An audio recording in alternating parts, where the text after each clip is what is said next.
So here we have the BMW 3 Series on a 13 plate, finished in Estral Blue. I'm going to start off showing you around the outside of the car, and then we'll hop in and run through some controls on the inside.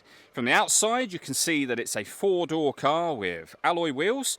We're going to start off inside the boot area first of all.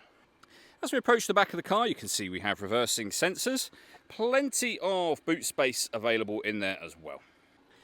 Okay, so we're just going to work our way back around to the front of the car, and then we'll hop in, and as I said, just run through a few of the controls from there. But now that we've done a full circle of it, you can see it's in lovely condition the whole way round. Just briefly before we climb in, I think it's well worth seeing the interior from this exterior point of view. There's plenty to run through on the dashboard, so let's hop in and we'll do that now. Okay, now that we're inside the car, we're going to start with the dials. Over on the left-hand side, first of all, we have the fuel gauge, then the speedometer, rev counter and coolant temperature gauge. In the centre, you can see the total miles of the car there, 81,702. Above that, we have a digital readout for the speedometer. You can change that information by pressing a button on the end of the indicator stalk. If we back out to the steering wheel next, we have cruise control on the left-hand side, stereo and phone controls on the right-hand side, the plus and minus pedals so that you can change up and down a gear manually with this automatic gearbox, and then in the centre, the main screen for the car. So many things you can access up here, including the car's inbuilt satellite navigation. The movement I'm making on the screen is being done using the iDrive system, which is essentially this dial. The buttons that surround it will take you into certain menus directly as well. So for example, if you want to listen to music, you've got the radio, of course. Rotate the dial, push it down. We're then in the radio menu, where you can see there we've got FM, AM and DAB radio. You can come back to the main menu.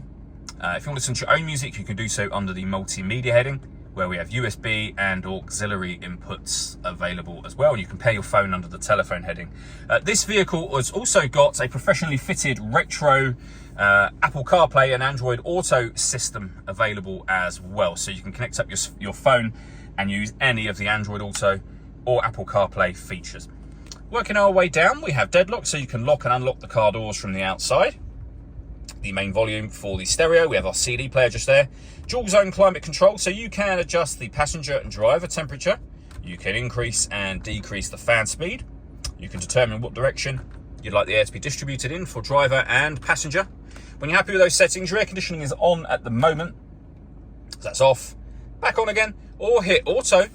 The car will now take full control of the fan speed and the direction of the air for you to maintain the temperatures that you've asked for. Press auto again and you go back to whatever setting you had that on previously.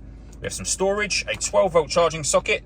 This tray just here you can remove, and you've got 2 cup holders underneath it if you'd rather use those. We have the gear lever for the fully automatic gearbox. You can turn the traction control on and off and change the driving setup of the car. So you can put the vehicle into Sport, Sport Plus, Comfort, which is your everyday driving, and Eco Pro as well. All that leaves me to say is thank you for taking the time to watch this video. If you'd like to come and see the car in person and have a test drive, please feel free to give us a call here at 7daysonly.co.uk. We'd love to hear from you soon.